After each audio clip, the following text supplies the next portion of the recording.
బాధ్యత మీ మీద ఉంది. ఇది మంచి పద్ధతి కాదు. దాంతోపాటు ఇంతకుముందే తెలిసి మాకు నిన్న ఏబిఎన్ రాధాకృష్ణ గారు ఒక స్టోరీ రాశారు. సరే, ఒక టీవీ ఒక ఛానల్ కాదు, మొన్ననే మహా టీవీ ఛానల్ మీద దాడులు చేశారు. మళ్ళా ఈ రోజు కేసీఆర్ జాగిరా తెలంగాణ అని చెప్పి ఒక ఎడిటోరియల్ రాస్తే ఏబిఎన్ ఆంధ్రజ్యోతి మీద దాడి చేస్తామని చెప్పి బీఆర్ఎస్ వాళ్ళు అన్నారట. ఇది మంచి పద్ధతి కాదు. దీని ప్రధాన కారణం ఎవరంటే రాష్ట్ర ప్రభుత్వం యొక్క చాటగాంతనం.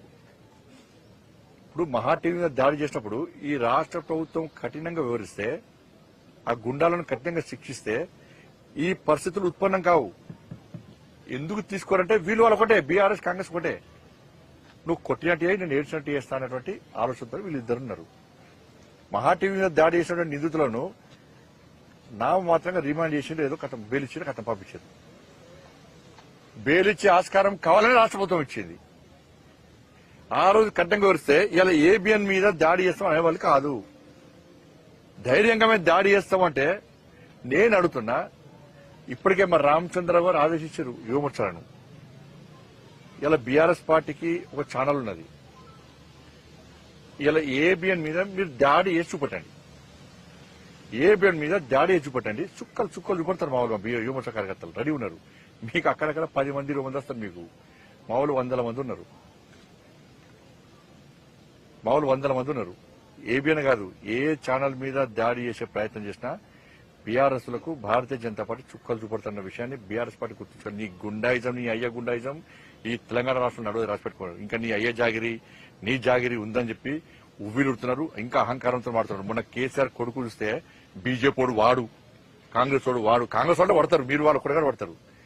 ఇంకొకసారి బీజేపీలను వాడు వీడని వాడితే బిడ్డని కాన్వాయి రోడ్ల మీద ఎదుర్కొంటూ చేస్తాం. బిడ్డ నువ్వు తమాషాలు చేస్తున్నావు బాగా. నీ అయ్యని చూసి నీ బతికేంది, మీ అయ్య బతికేంది, మీ బతికేంది. ఎస్, రాధాకృష్ణ అనేది వాస్తవం. తెలంగాణ ఉద్యమం కంటే ముందు మీ ఆస్తిపాస్తులేంది, నీ కుటుంబ ఆస్తిపాస్తులేంది. 3 తల షర్ట్ వేసుకున్నావు నువ్వు. నీ కుటుంబం అంతా 3 తల షర్టు కింద రబ్బర్ చెప్పులు వేసుకుంటారు. మీరు ఫోటో చూపడతా. ఇవాళ మీ 1000 కోట్ల ఆస్తులు ఎక్కడి నుంచి వచ్చినాయి? 1000 కోట్ల ఆస్తులు ఎక్కడి నుంచి వచ్చినాయి నీకు? నువ్వు కేసీఆర్ కుటుంబం ఎన్ని లాంటి దెబ్బలు తిన్నది తెలంగాణ ఉద్యమంలో? ఎన్ని కేసులున్నాయి మీ మీద? ఎన్నిసార్లు జైలుకు మీరు మీ కుటుంబం?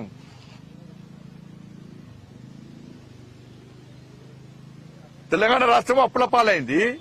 కేసీఆర్ కుటుంబము 1000 కోట్లు సంపాదించారు. ఇవాళ దుబాయ్ లో, మస్కట్ లో, అమెరికాలో మొత్తం పొట్టు వ్యాపారాలు చేస్తున్నారు. ఎక్కడ చేస్తే మీకు పైసలు చెప్పండి? వ్యాపారాలు చేసిరా? ఇలా ఉద్యమ సమయంలో ఈ కేసీఆర్ అనే వ్యక్తి ప్రచార రథం లోన్ తీసుకుంటే, లోన్ కట్టకుంటే ఈయన మెడల్ పట్టి కింద దించి ప్రచార రథం కూడా కూర్చుకపోయారు. ఈయన లోన్ తీసుకొని వెహికల్ కొనుక్కుంటే ఫైనాన్స్ పైసలు కట్టకుంటే ఫైనాన్స్ కూడా వచ్చి ఈయన మెడల్ పట్టి దించి ఆయన కారు కూడా గుంజుకపోయారు. ఫైనాన్స్ పైసలు కట్టలేని స్థితిలో ఉన్న కేసీఆర్ కుటుంబం ఇలా ఇన్ని 1000 కోట్ల రూపాయలు ఎక్కడి నుంచి వచ్చినాయి? నా కొడుకు